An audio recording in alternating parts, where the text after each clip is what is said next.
And the government has plans to amend the special economic zones regulations and has invited the public to send in their comments or feedback.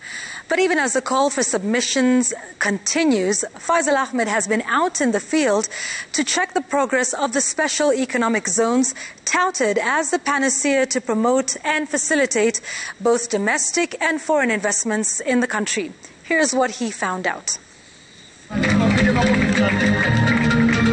Globally, the role of special economic zones is to attract investments into the country. These are expected to be anchored on an encouraging regulatory environment, physical infrastructure and policies. In Kenya, Vision 2030 has economic zones as a key pillar to ensure that Kenya attracts the necessary investments to spur manufacturing and create employment opportunities. Shughuli ambaye tumeigojea miaka mingi na shughuli ambaye ikimalizika itabadilisha sio tu uso wa Mombasa na Kwale, lakini itabadilisha uso na njia ya utendakazi kwa Kenya yetu. Some of the benefits that the state uses to attract investments in these zones include low corporate tax, duty and VAT exemption, exemption from stamp duty, and exemption from withholding tax, among others.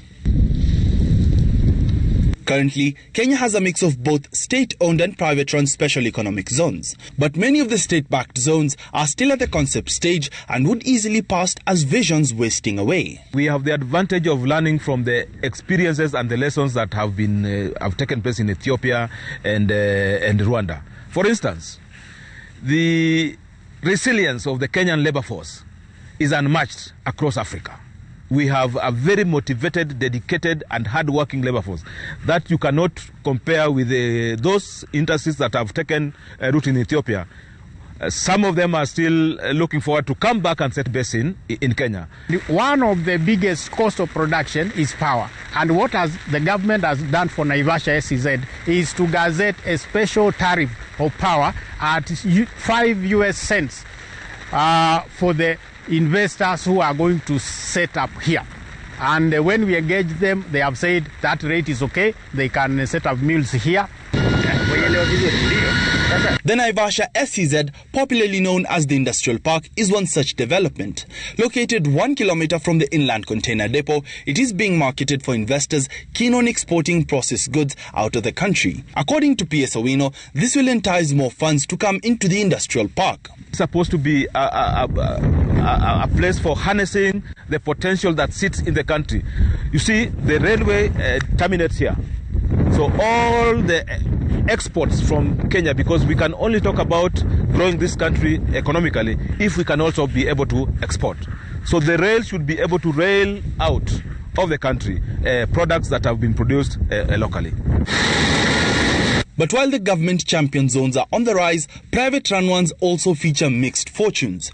Uasin Gishu-based Africa Economic Zones, launched 3 years ago, is one that could do with state support. As a country, to be able to move faster when it comes to investments, other than wasting time talking and you're not doing anything, we should do more proactive and do investments than to talk, because we go board meetings and conferences which are not helping. According to Gov't, the zone has already attracted interest from a number of investors, but is put back by the lack of attendant infrastructure. We have the customers who wants to invest, but small issues that needs to be ironed out by the government so that we are able to generate this employment. We need employment in this country, seriously. So we can only do that if we have a government facilitating us. On the other hand, Tatu City, a mixed-use industrial and residential park, has been attracting investors but still needs support. Government is able to contribute by continuing to roll out infrastructure. In our case, we've done it all privately, but we're not an island. The infrastructure that leads to Tatu City needs upgrading as well, and we have very healthy and positive discussions with the government about those upgrades. Critically to SEZ, Mendahol says the government needs to iron out issues within the SEZ legislations to make it easier for companies to operate. After the government took that first major step of introducing the Special Economic Zones legislation and act, it is now a process of operationalizing that act and the regulations. And so at At present, we have about 10 to 15 companies that are registered as SEZ enterprises, and they're essentially the guinea pigs of the operation. They're the first ones in the country, among the first in the country, and sometimes they run into areas that need more clarification in the regulations. Currently, the Special Economic Zones Authority says that it is marketing at least 9 zones in Mombasa, Naivasha, Kisumu and Machakos, with about 9,000 acres designated for investment. Faiza Ahmed, Citizen TV.